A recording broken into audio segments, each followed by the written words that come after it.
കഥകളുടെ ഒരു സമുദ്രമായിരുന്നു അദ്ദേഹത്തിൻ്റെ ഹൃദയമെന്ന് നമുക്ക് പറയാം.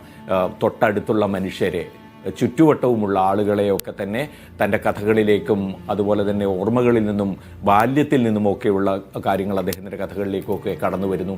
അതുകൊണ്ട് തന്നെ ഏറ്റവും സാധാരണക്കാരായ മനുഷ്യർ അദ്ദേഹത്തിൻ്റെ കഥകളിൽ വാഴുകയാണ് എന്ന് നമുക്ക് പറയാം. അപ്പോൾ ഒരുപക്ഷെ അത് സിനിമയിലേക്ക് കടന്നപ്പോൾ പോലും അരികുവൽക്കരിക്കപ്പെട്ടിരുന്ന ചില കഥാപാത്രങ്ങൾ, മുഖ്യധാര കഥാപാത്രം പെരുന്തച്ഛൻ എന്ന് പറയുമ്പോൾ പെരുന്തച്ഛനെ നമ്മളെപ്പോഴും ഒരു വലിയ ഒരു കഥാപാത്രമായി കണ്ടിരുന്നെങ്കിൽ അദ്ദേഹത്തിൻ്റെ മകനെ കൂടി, അദ്ദേഹത്തിൻ്റെ മകൻ്റെ ഭാഗത്തു നിന്നുള്ള ഒരു വേർഷൻ കൂടി പെരുന്തച്ഛൻ്റെ കഥയ്ക്ക് വരികയാണ്. വടക്കൻ വീരഗാഥയാണെങ്കിൽ ചതിയൻ ചന്തു എന്ന പേരിൽ അറിയപ്പെട്ടിരുന്ന ആരോമൽ നായകനും ചന്തു വില്ലനുമായിരുന്നിടത്ത് ചന്തു നായകനും ആരോമൽ വില്ലനുമായി മാറുന്ന ഒരു കഥ, ഒരു ട്വിസ്റ്റ് അതിൽ കൊണ്ടുവരിക. സമാനമായി പല കഥകളിലും അദ്ദേഹത്തിൻ്റെ വേർഷൻ നമുക്ക് കാണാൻ കഴിയും. നമ്മൾ ഇതുവരെ കണ്ടിരുന്നതിൽ നിന്ന് വ്യത്യസ്തമായൊരു കാഴ്ചയിലേക്ക് അദ്ദേഹത്തിൻ്റെ എഴുത്ത് എന്ന് പറയുന്നത് അത് തന്നെയാണ്. ഒരുപക്ഷെ MT എഴുതിയിട്ടുള്ള പുസ്തകങ്ങളിൽ ഏറ്റവും ശ്രദ്ധേയമായ ഒന്ന് ഈ പ്രോസ് റൈറ്റിങ്ങിനെ കുറിച്ച് അദ്ദേഹം, അല്ലെങ്കിൽ കഥകൾ എഴുതുന്നതിനെ കുറിച്ചുള്ള അദ്ദേഹത്തിൻ്റെ പുസ്തകമാണ് കാഥികൻ്റെ പണിപ്പുര എന്ന പുസ്തകം. ഈ കാഥികൻ്റെ പണിപ്പുര എന്ന വളരെ ഹ്രസ്വവും വളരെ മനോഹരവുമായ ഒരു പുസ്തകത്തിൽ അദ്ദേഹം എങ്ങനെയാണ് കഥകൾ എഴുതുന്നത് എന്ന് അദ്ദേഹം പറയുന്നുണ്ട്.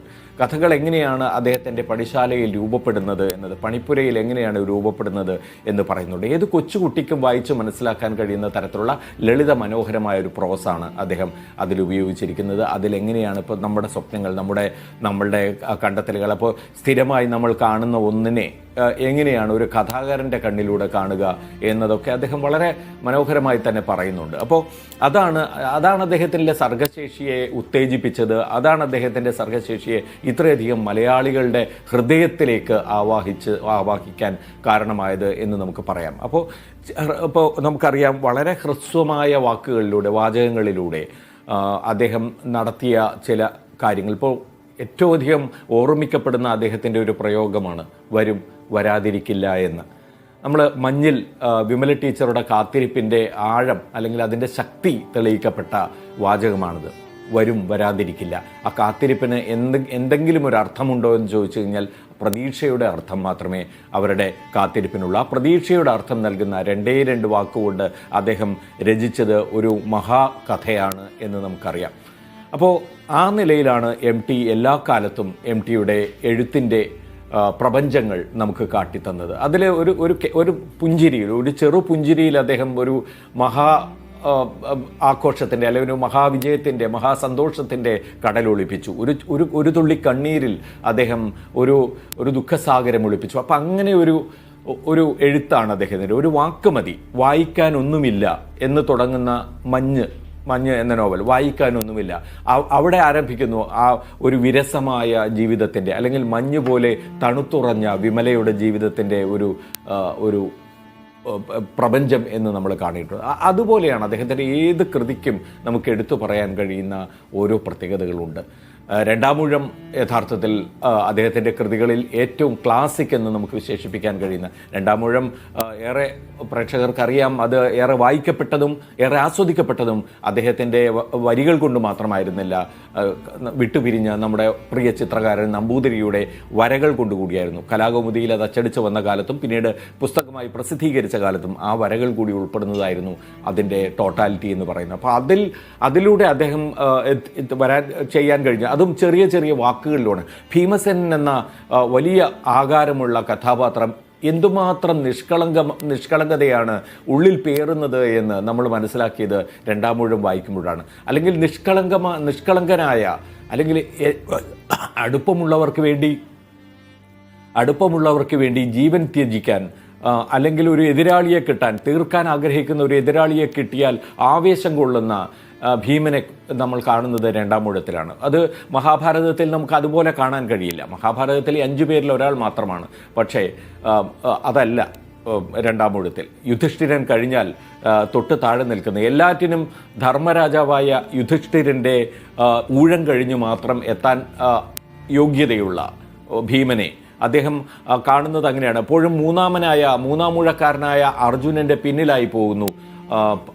ദ്രൗപദിയുടെ സ്നേഹം പിൻപറ്റുന്നതിൽ അല്ലെങ്കിൽ പിടിച്ചുപറ്റുന്നതിൽ, ദ്രൗപദിയുടെ പ്രണയം പിടിച്ചുപറ്റുന്നതിൽ അദ്ദേഹം 3-ാം സ്ഥാനക്കാരനായ അർജുനൻ്റെയും പിന്നിലായി പോകുന്നതിൻ്റെ ഒരു ഖേദം, അതിൻ്റെ സങ്കടം, ഇതൊക്കെയാണ് നമ്മൾ ഭീമസേനയിലൂടെ 2-ാം ഊഴത്തിൽ കാണുന്നത് എന്നതാണ്. അപ്പോൾ ആ രീതിയിലാണ് അദ്ദേഹത്തിൻ്റെ രചന. നിങ്ങൾ ഇതുവരെ കണ്ടതും ഇതുവരെ കേട്ടതുമായ കഥാപാത്രങ്ങളെ അദ്ദേഹം വ്യത്യസ്തമായ ഒരു തലത്തിൽ നമുക്ക് കാട്ടിത്തരുന്നു എന്നുള്ളതാണ്. അപ്പോൾ അതാണ് MT അതുകൊണ്ട് കൂടിയാണ് ഒരു വലിയ എഴുത്തുകാരനായി മാറുന്നത് എന്ന് പറയാം. ഞാൻ ഇത്രയും പറഞ്ഞത് അദ്ദേഹത്തെക്കുറിച്ചുള്ള ഓർമ്മകൾ തിരത്തള്ളി വന്നതിനാൽ കൂടിയാണ്.